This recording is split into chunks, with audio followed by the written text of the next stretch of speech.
নির্মাণের ১.৫ যুগ পার হলেও এখনো চালু হয়নি ঝিনাইদহ ওরাল স্যালাইন ফ্যাক্টরি। ফলে কোনো কার্যক্রম না থাকায় অযত্ন ও অবহেলায় নষ্ট হচ্ছে অবকাঠামো এবং যন্ত্রাংশ সহ আসবাবপত্র।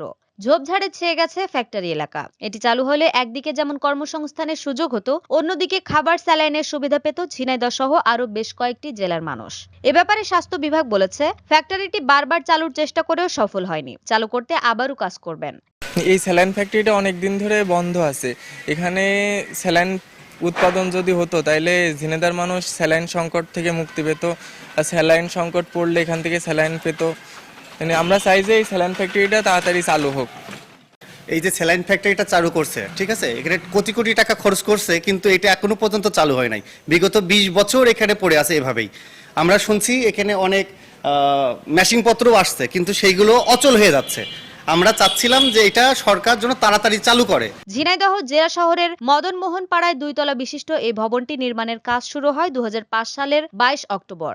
পানি শূন্যতা পূরণ ও ডায়রিয়ার ক্ষেত্রে ওরাল স্যালাইন তৈরির জন্য তৎকালীন বিএনপি সরকারের আমলে কারখানাটি নির্মাণ করা হয়। তখন থেকে অযত্ন ও অবহেলায় পড়ে আছে স্যালাইন ফ্যাক্টরিটি। ভবনের চারপাশে ভরে গেছে ঝোপঝাড়, বিভিন্ন কক্ষে জমা হয়েছে ময়লা আবর্জনার স্তূপ, ভেঙে পড়েছে দরজা জানালা, ফাটল দেখা দিয়েছে ভবনের দেওয়ালে। এমন অবস্থায় পড়ে থাকলেও ফ্যাক্টরিটি চালু করতে নেই স্বাস্থ্য বিভাগের কোনো উদ্যোগ। জেলাবাসীর কথা চিন্তা করে দ্রুত কারখানাটি চালু করার দাবি স্থানীয়দের। ঝিনাইদহতে স্যালাইন ফ্যাক্টরি আমাদের এটা অনেক দিনে এটা প্রতিষ্ঠিত হয়েছে, কিন্তু এখানে আজ পর্যন্ত কোনো কর্মসংস্থানের ব্যবস্থা হয়নি, বন্ধ হয়ে পড়ে আছে। তা আমরা চাই যে এখানে এটা চালু হোক, আবার নতুন করে সবাই কর্মসংস্থানের সুযোগ পাক। বিএনপি সময় তৈরি হয়েছিল, জিনিসটা ১৬-১৭ বছর পড়ে রয়েছে। এটা চালু হোক, তাহলে আমরা চাই মানুষ একটু উপকৃত হোক। বলছে এই যে এত টাকা সম্পদ এতদিন পড়ে আছে, এটা যদি এখন চালু হয় তাহলে আমার মনে হয় সব থেকে ভালো হবে, অনেকেই উপকৃত হবে। এটা বিএনপির আমলে তৈরি হয়েছিল, ১৭-১৮ বছর হয়ে গেছে, কিন্তু কোনো এর কার্যকারিতা মানে যেসব মেশিনপত্র আছে নষ্ট হয়ে যাচ্ছে, এখানে কোনো সেবার কাজই হয় না। তো আমরা চাই এখন যারা দায়িত্ব আছে তারা যেন এই দিক থেকে একটু চোখ দেয়।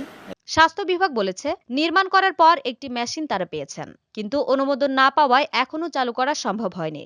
আমরা ওয়ারেস ফ্যাক্টরিটা প্রায় ১৫-১৮ বছর আগেই আসলে এটা স্ট্রাকচারটা নির্মিত হয়েছে, কিন্তু এটার যে জনবল বা এটার যে মেশিনারিজ চালানোর জন্য যে যন্ত্রপাতি প্রয়োজন, মানে প্রয়োজনীয় ম্যান পাওয়ার যেটা দরকার, বা এটার যে প্রশাসনিক অনুমোদন, এইরকম কোনো কিছু এখন পর্যন্ত আমরা পাইনি।